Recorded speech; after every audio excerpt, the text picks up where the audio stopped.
if the first Hubud drill involves what we call an interdiction, it's a blocking, right? I'm intercepting this. And let's go back to this being blade culture. The reason I'm doing all three movements is not because I need all three movements per se. This will definitely stop this, right? This one would clear it, whether or not I stopped it first. And in the drill, we use just the arm. It creates this illusion. The reality is that I'm creating a safe structure for me to pass under. I'm not really going to move his arm. He's moving his arm, right? And the third motion, which is the check, is to prevent it from coming back. But it would work fine by itself. For instance, if he went to attack and all I did was check, I could just stop it that way. So each of the movements works by themselves. We work them in coordination because it's blade culture. If I just do that, his first move is to cut me. So I can't just do that. I have to go and like this, so we have to replace them on a beat where by the time he's going to cut me here, I'm going like that. And by the time he's trying to cut me here, I'm going like this.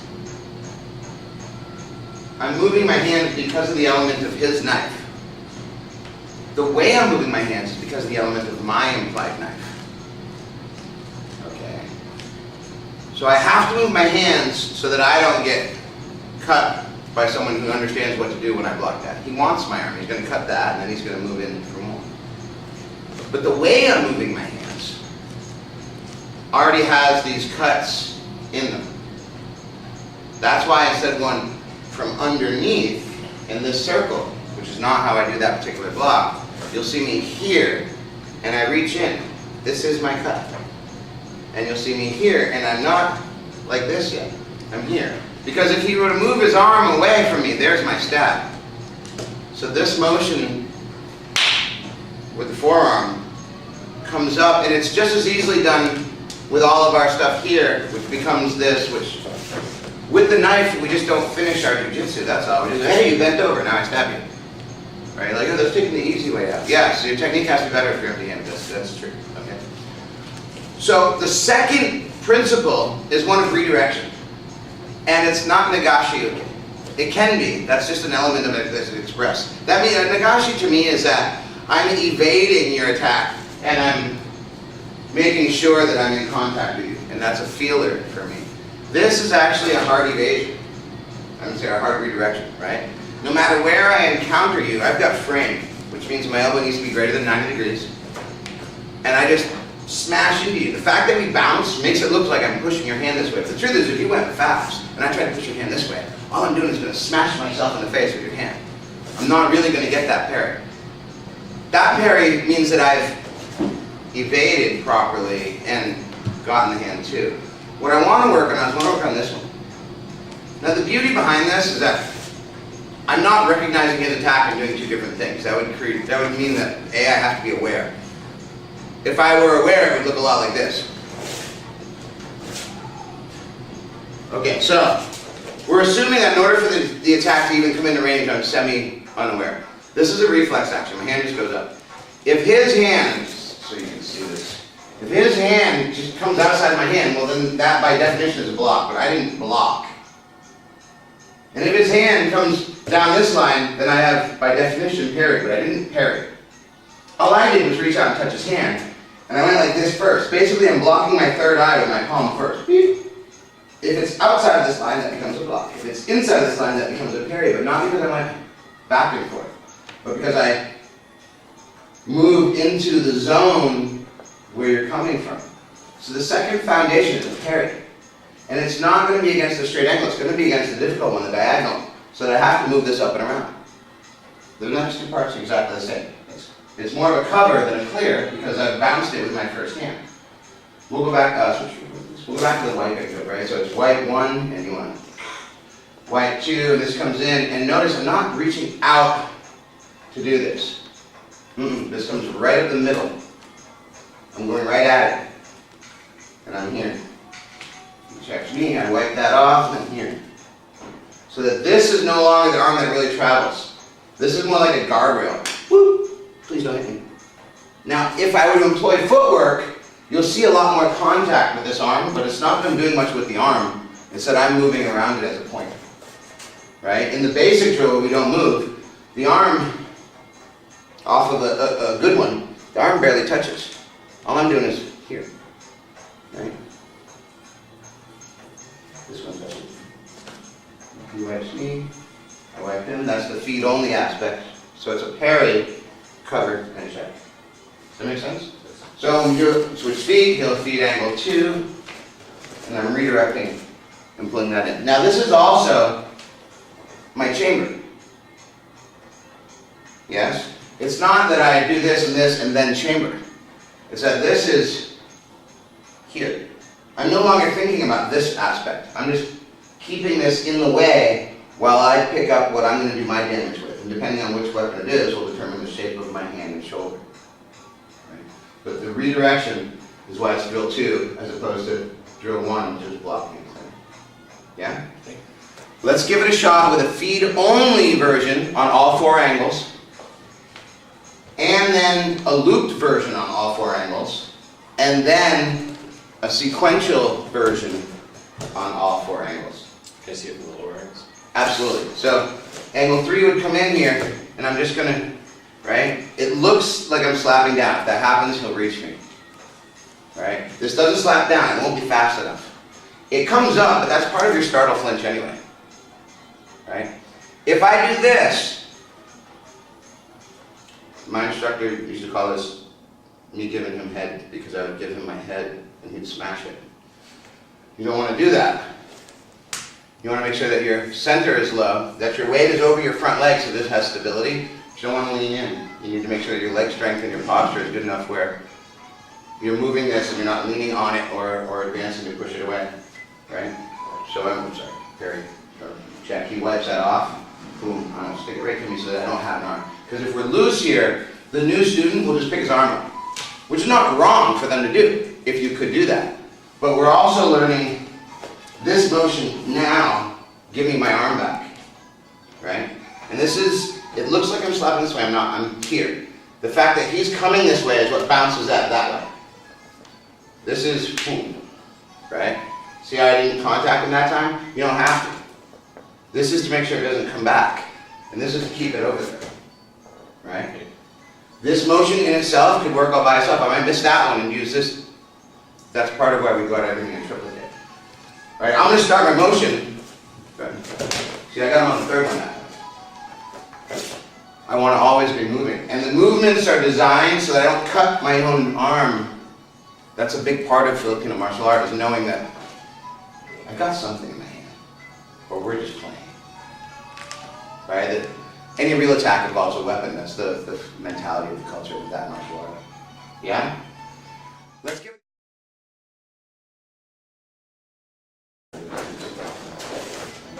the illusion is that I'm going this way. See, you actually go that way. My other hand helps it, but I'm not really. The visual is that, oh, you're pushing his hand sideways. Not really. Not really. As a matter of fact, I'm just going like that to your hand. The angle, right? The truth is it's almost the same. It's almost the same as me going like that. The only difference is whether I started here or started here. So what we say is where my hand is, relation to where your chamber is what determines which drill it is. Because if I'm like this, everything is drill 1. Hit me with angle 1. It has to be. I'm not going to reach all the way over here and parry that. I'll be out of place. But if I'm like this, everything is Hubud drill 2. So I'm not going to reach over here. I won't have any power there. So we don't really pick where we're doing this. The other guy does. So we practice both of them. This is just the second one in the sequence. But it's really a and they'll skip off it in one direction or another. Because they're swinging. Most people's punches aren't linear. Right? Especially not with weapons. It's a lot of angulation, which means that thing is swinging at you. You're just bouncing it up and over. Yeah?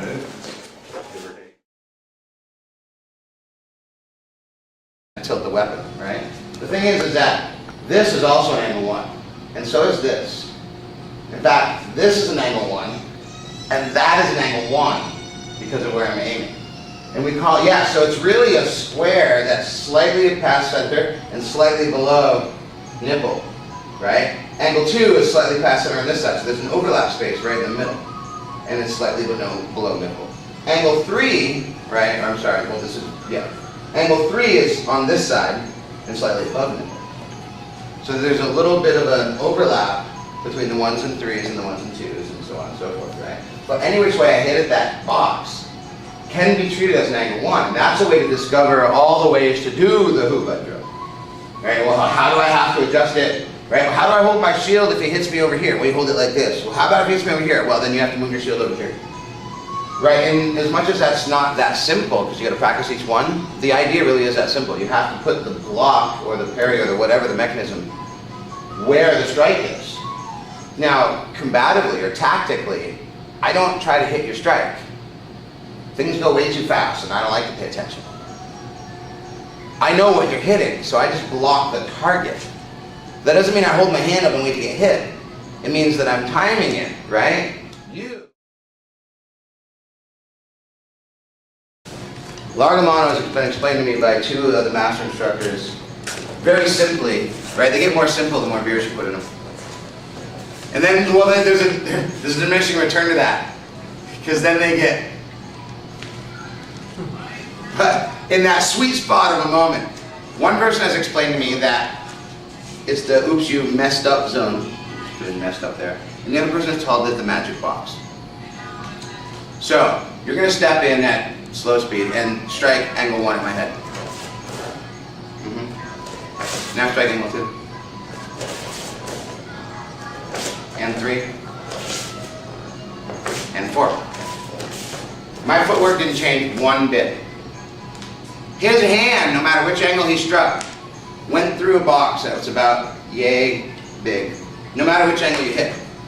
So as long as I have timing, as soon as he starts to hit me, I step back and I swing at the box too. I just swing at the box. And I swing diagonally so I cover as much as the, right, I don't aim at his hand. He comes in and I go, magic box, wham! Right? If my weapon is here, I hit the box this way. If my weapon was here, I'd step back and go, magic box, wham! Wherever my weapon happens to be, and it's as subtle as this, or this, will determine whether it's a downward, or an upward, or a downward diagonal. But I'm aiming at the box. I'm aiming where you're aiming. Okay? Likewise, it's true that you're entering the oops you messed up zone. Because you're aiming there, but I'm aiming there too. And so my, shall I say, less traditional teachers are more like, so when you go to hit me, any angle, doesn't matter. I step out here and I just smash where I used to be. Because that's where you're going. Neither one of them require me to watch his hands or his weapon at all. I only have to be aware of his hands and weapons and the fact that this arm is attached to the body on this side and articulates as such. So the concepts of what I'm doing they're particular in their explanation, they're not actually particular in their practice. In their practice, they're very loosely interpreted. So, don't you hit me this way? The reason is because this could be interpreted as a 3. And I can't get the best angle 1 practice out of this. So at the beginning, that's angle 1, and it's for the person practicing. But as you get a better feel for how to do your drill against angle 1, any way I try to hit you there becomes an angle 1 to you, and you learn that, oh, if the 1 is coming here, hammer fist, right, is coming straight down, which some styles call it 12, this doesn't block half as much as it just bumps it, and this clears. But if it comes flat, almost like a 3, this has to really,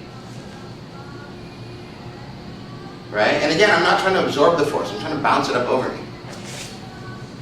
Right? So the question is you might ask, what angle is this? Doesn't depend on him, it depends on me. To me, this is a 3. Now it's a 1. I could treat it as a 1 or a 3 because of where it is on me. If I was this much shorter, this would almost have to be a 1. If I were this much taller, this would have to be a 3.